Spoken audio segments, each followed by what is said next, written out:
আসসালামু আলাইকুম ওয়া রাহমাতুল্লাহি ওয়া বারাকাতুহু। আমার প্রিয় দিনী ভাই ও বোনেরা, আশা করি আল্লাহর রহমতে আপনারা সবাই ভালো আছেন। আল্লাহর অশেষ মেহেরবানিতে আমিও খুব ভালো আছি। আপনারা দেখছেন দিনের কথা 787। এই চ্যানেলে আপনি যদি নতুন হয়ে থাকেন তাহলে চ্যানেলটি সাবস্ক্রাইব করে নিন আর পাশের বেল আইকনটি প্রেস করে অল নোটিফিকেশনটি অন করে রাখুন, যাতে করে পরবর্তী ভিডিও সবার প্রথমে আপনি দেখতে পারেন। আপনাদের কাছে আমার একান্ত অনুরোধ, ভিডিওটি স্কিপ না করে পুরো দেখবেন, তাহলে আপনি এই ভিডিওর মাধ্যমে আল্লাহ ও আল্লাহর রসুল এবং সাহাবীদের সম্পর্কে এবং সমাজ সম্পর্কে অনেক কিছু জানতে ও শিখতে এবং জ্ঞান অর্জন করতে পারবেন ইনশাআল্লাহ। চলুন আর কথা না আগে বাড়িয়ে ভিডিওটি শুরু করা যাক। ইমাম মাহাদির আগমনের আলামত। সহিহ হাদিসের বিবরণ থেকে অবগত হওয়া যায় যে আখেরি জামানায় ইমাম মাহাদির আত্মপ্রকাশ কিয়ামতের সর্বপ্রথম বড় আলামত। তিনি আগমন করে এই উম্মতের নেতৃত্বে দায়িত্বভার গ্রহণ করবেন, ইসলাম ধর্মকে সংস্কার করবেন এবং ইসলামিক শরিয়াতের মাধ্যমে বিচার ফায়সালা করবেন। ইমাম মাহাদির ব্যাপারে অনেক হাদিস বর্ণিত হয়েছে। এর কিছু সহি, কিছু হাসান এবং কিছু জহিব বা দুর্বল। হযরত সাঈদ খুদরি রাদিয়াল্লাহু তাআলা আনহু থেকে বর্ণিত, নবী করিম সাল্লাল্লাহু আলাইহি সাল্লাম বলেন, আমার শেষ উম্মতের মাঝে মাহাদির প্রকাশ পাবে। আল্লাহ তাআলা তাদের উপর কল্যাণের বাণী দ্বারা বর্ষণ করবেন। মাটির নিচে যত খনিজ সম্পদ আছে তা উন্মোচন করে দেবেন। ধনসম্পদ সবার মাঝে সমানভাবে বন্টন করে দেবেন। গবাদি পশু বৃদ্ধি পাবে, মুসলমানদের হারানো মর্যাদা ফিরে আসবে। 7 বা 8 বছর ইমাম মাহাদির রাজত্ব হবে। নবী করিম সাল্লাল্লাহু আলাইহি সাল্লাম বলেন, মাহাদি আমার বংশধর, এক রাত্রিতে আল্লাহ তাআলা তাকে নেতৃত্বর যোগ্য বানিয়ে দেবেন। বোঝা গেল ইমাম মাহাদি নিজেও জানবেন না যে হাদিসে উল্লেখিত ব্যক্তিটি তিনি। আগেভাগে গিয়ে তিনি খেলাফত ও গ্রহণ করবেন না। নম্রতাবশত নিজেকে তিনি নেতৃত্বের অযোগ্য মনে করবেন, আর তাই প্রবল অনিচ্ছার সত্ত্বেও মানুষ জোর করে তার হাতে বায়াত গ্রহণ করবেন। নবী করিম সাল্লাল্লাহু আলাইহি সাল্লাম বলেন, মাহাদি আমার বংশের ফতেমার সন্তানদের মধ্যে হবেন। হযরত জাবের রাদিয়াল্লাহু তাআলা আনহু হইতে বর্ণিত একটি হাদিসে জানা যায়, নবী করিম সাল্লাল্লাহু আলাইহি সাল্লাম বলেন, ঈসা ইবনে মারিয়াম আলাইহিস সালাম আসমান হতে অবতরণ করবেন।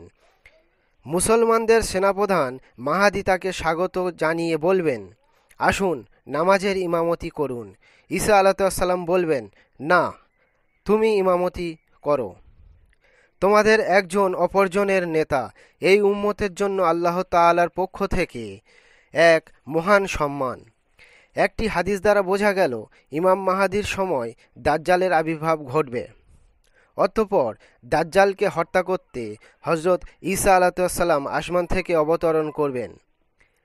ইমাম মাহাদি তখন সেনাপ্রধান থাকবেন। হযরত ঈসা আলাইহিস সালাম এবং অন্যান্য সকল মুসলমান ইমাম মাহাদির পিছনে ফজরের নামাজ আদায় করবেন। নামাজ শেষে ঈসা আলাইহিস সালাম সেনাপ্রধানের দায়িত্ব গ্রহণ করবেন, আর ইমাম মাহাদি তার সেনাদলের সর্বোচ্চ পর্যায়ের সেনা সদস্য হবেন। এ সকল হাদিস সমূহের নাম ও গুণাগুণ সহ স্পষ্ট রূপে ইমাম মাহাদির কথা আলোচিত হয়েছে। এখন আলোচনা করব সেই সকল হাদিস, যে সকল হাদিস ইমাম মাহাদির প্রতি পরোক্ষভাবে ইঙ্গিত করে। হযরত আবু হুরায়রা রাদিয়াল্লাহু তাআলা আনহু হইতে বর্ণিত হাদিস থেকে জানা যায়, নবী করিম সাল্লাল্লাহু আলাইহি সাল্লাম বলেন, কেমন হবে যখন তোমাদের মাঝে ঈসা ইবনে মারিয়াম আলাইহিস সালাম অবতরণ করে। তোমাদেরই একজনের পিছনে ফজরের নামাজ আদায় করবেন। অন্য বর্ণনা থেকে বোঝা যায় যে ইমাম মাহাদি হযরত ঈসা আলাইহিস সালামে ইমামতি করবেন। দাজ্জালের যত বাহিনী ছিল সেই বাহিনীর ধ্বংসের সংবাদ শুনে শাম ও ইরাকের শ্রেষ্ঠ মুসলমানগণ মক্কায় এসে রুকুন ও মাকামে ইব্রাহিমের মাঝামাঝিতে তার হাতে বায়াত গ্রহণ করবেন। অতঃপর বনু কালবের সান্ধানীয় এক কুরাইশির আবির্ভাব হবে। শামের দিক থেকে সে বাহিনী প্রেরণ করবে। মক্কায় নবীয়ত মুসলিম বাহিনী তাদের উপর বিজয় হয়ে প্রচুর যুদ্ধলব্ধ সম্পদ অর্জন করবে। সেদিন বনু কালবের সর্বনাশ ঘটবে। যে বনু কালবের থেকে অর্জিত সম্পদ প্রত্যক্ষ করেনি সেই প্রকৃত বঞ্চিত। অতঃপর মানুষের মাঝে তিনি সম্পদ বন্টন করবেন। নববী আদর্শে বাস্তবায়ন ঘটাবেন।